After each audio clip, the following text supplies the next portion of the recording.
하나님 말씀 골로새서 4장 2절을 보겠습니다.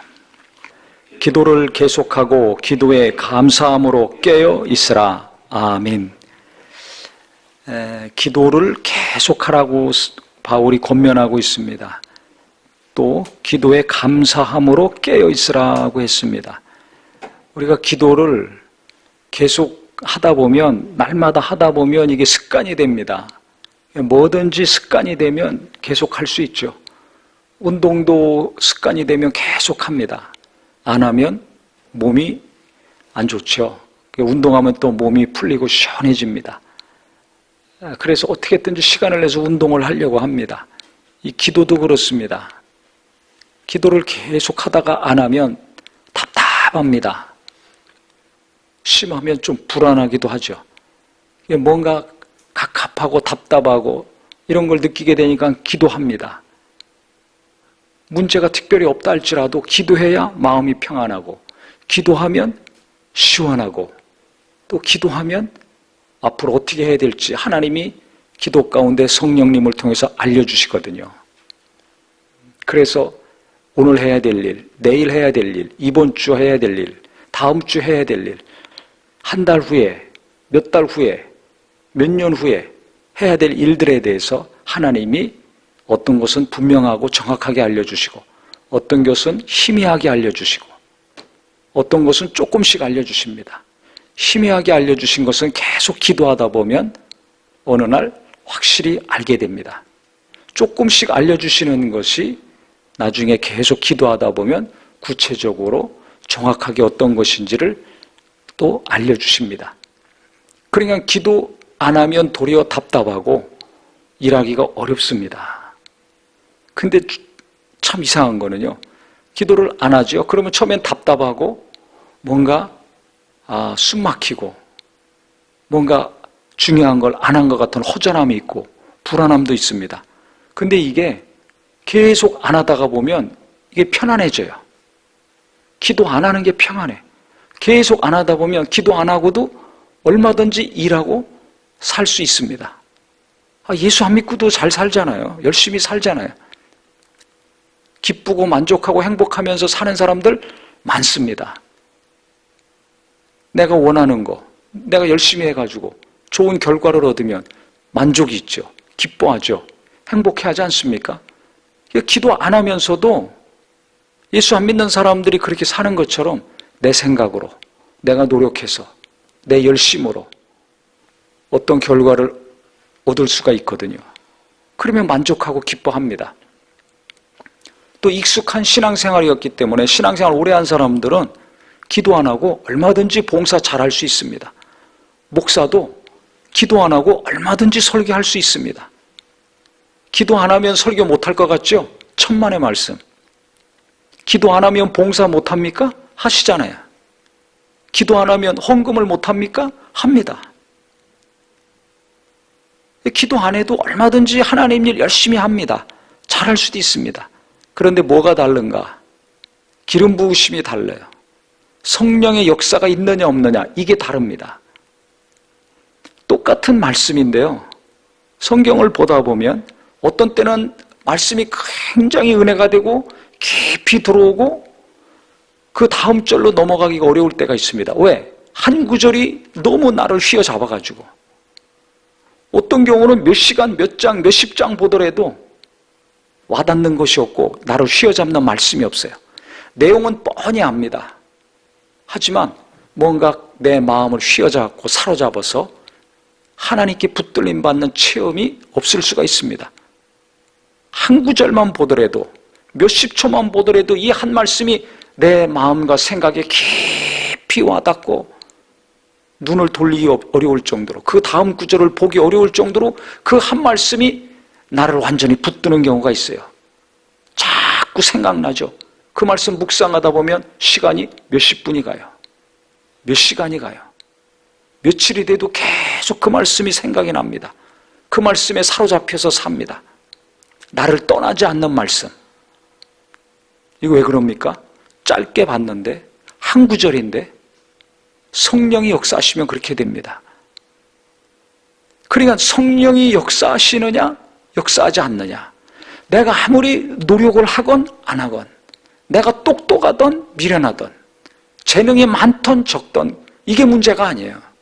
성령이 역사하시면, 하나님의 영이 나를 도우시면 아무리 짧은 시간 한 구절의 말씀이라 할지라도 그 말씀에 사로잡혀서 이끌림을 받습니다.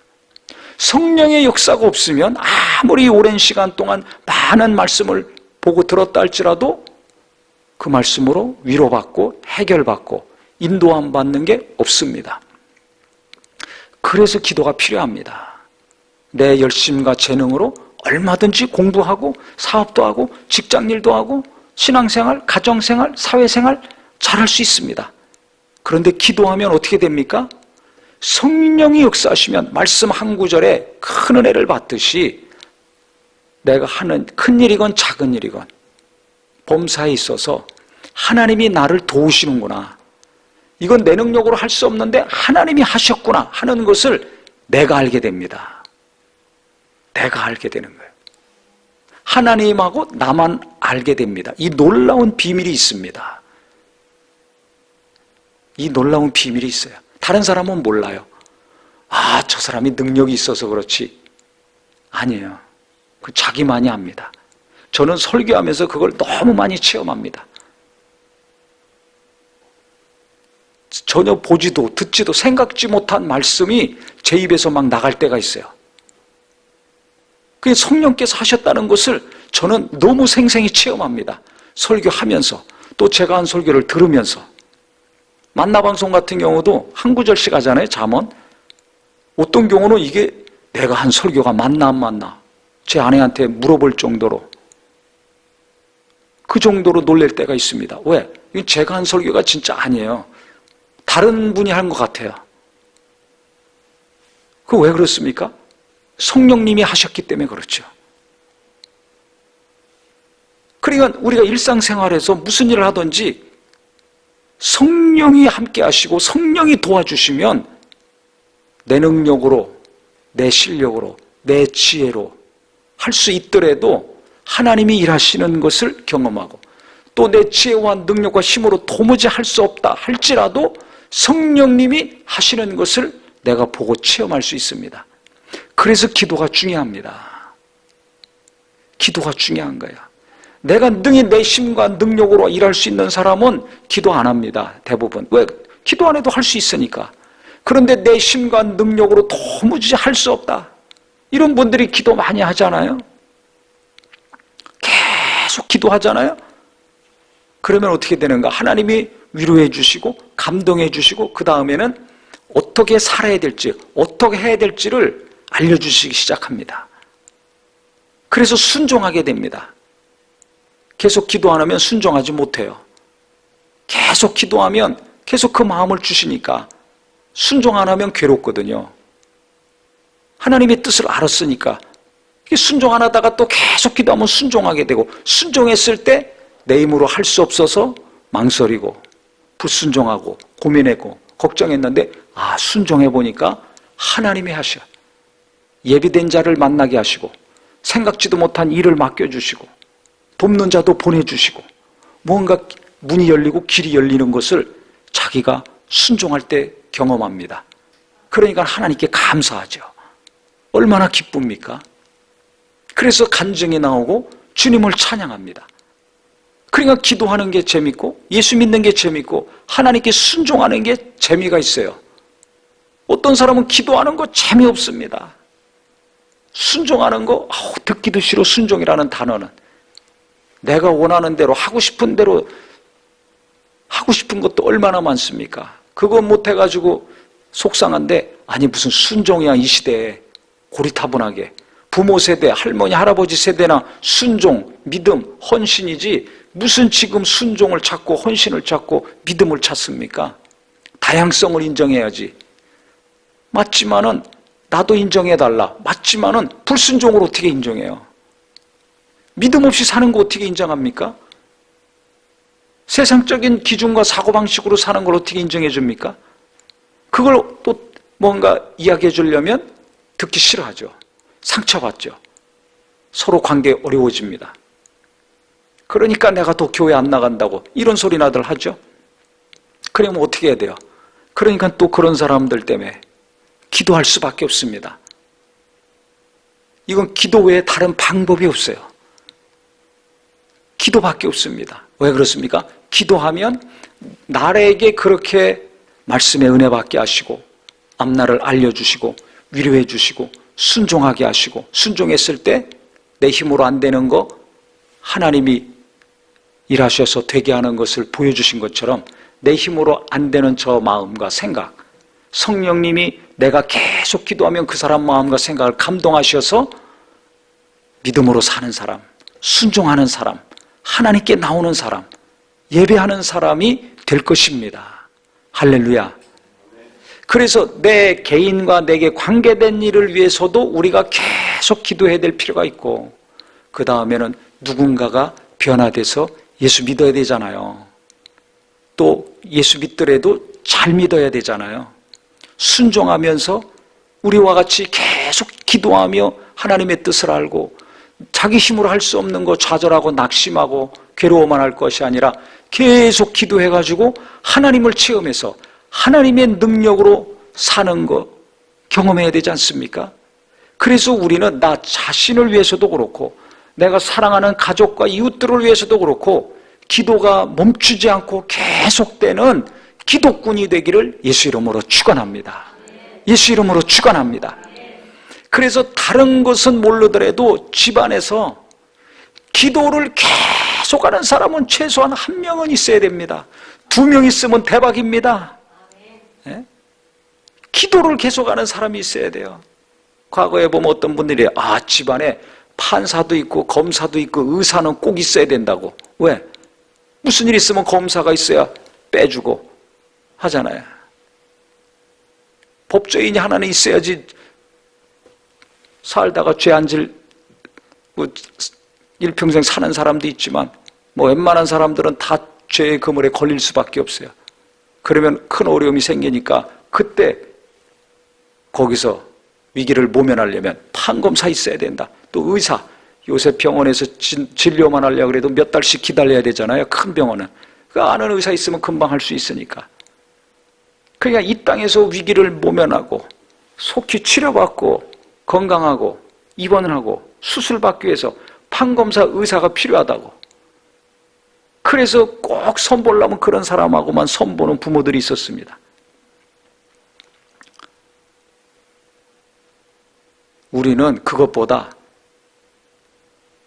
가장 능력 있는 분, 가장 확실하게 나와 내 가족의 문제를 해결해 주시고 도와주실 수 있는 분, 전능하신 하나님, 살아계신 하나님, 그 하나님의 위로와 능력과 도우심을 끌어들일 수 있는 기도꾼이 더 필요하다는 간절함이 있기를 예수 이름으로 축원합니다. 기도하는 사람이 가장 귀해야 됩니다. 저는 성도들 중에 기도 많이 하는 사람을 특별하게 봅니다. 왜? 그만큼 기도가 중요하기 때문에 그렇습니다. 집에서 기도하는 사람이 있으면 어디서 기도하든지 그 기도 소리가 끊이지 않으면 그 집안은 어떤 태풍이 와도 살아남더라고요. 어떤 위기가 남편에게 닥치고 자식에게 닥치고 경제적으로 닥치고 어떤 어려움이 닥치더라도 기도를 계속하는 사람, 포기하지 않고 어려울수록 더 기도하는 사람이 있으면 그 풍파가 다 떠나가고 결국 다 하나님께 돌아오고, 그렇게 핍박하고 난리치던 남편이 돌아오고, 자식들도 개차반같이 사고치고 맨날 학교에서 선생님 불러서 쫓아가야 되는데 그 자녀가 변화돼가지고 부모에게 기쁨이 되고 교회를 또 든든히 세우는 일꾼이 되고 하는 것을 저는 많이 봤습니다. 그러니까 지금 내 가족이 저래서 어떻게 하나, 너무 낙심하지 마세요. 나는 이렇게 모자란 것이 많은데 어떻게 앞으로 사는가, 너무 불안해하지 마세요. 내가 기도를 계속한다면, 뭘 계속해요? 기도를 계속한다면 성령님이 나를 위로해 주시고 도와주시고 지혜를 주시고 앞으로 어떻게 해야 될지 알려주시니까 하나님의 능력을 계속 내가 부족한 만큼 체험하며 살 수 있습니다. 이것이 소망이 되기를 예수 이름으로 축원합니다. 내 가족들 어떻게 삽니까? 자식들 저거 어떻게 합니까? 계속 기도해 보세요. 계속 기도해 보세요. 내게 역사하신 성령께서 내 자식들에게 역사하셔서 그들이 예수님 믿게 되고 위로받고 힘을 얻어서 어느 날은 정말 부모에게 위로가 되고 큰 기쁨이 되는 자녀들이 될 수 있을 것입니다. 더 기도해 보세요. 교회 일꾼이 됩니다. 교회만 나오는 것이 아니라, 예배만 하는 것이 아니라 봉사도 하고 충성도 하고 헌신도 하고 교회를 든든히 세우고 하나님의 일을 위해서 고민하고 걱정하고 시간을 쓰고 물질을 쓰고 재능을 쓰는 자가 됩니다. 그와 같은 일꾼들이 우리 기독군들 속에서 계속 나오기를 예수 이름으로 축원합니다. 예수 이름으로 축원합니다. 그래서 우리 모든 성도님들은 오늘 말씀처럼 내가 기도해서 눈물로 기도하고 한숨 쉬며 기도하고 탄식하며 기도하지만 그 기도가 감사의 기도로 바뀌고 계속 깨어 감사하며 기도할 때 하나님의 영광을 보는 놀라운 성도가 되시기를 예수 이름으로 축원하겠습니다. 기도합니다.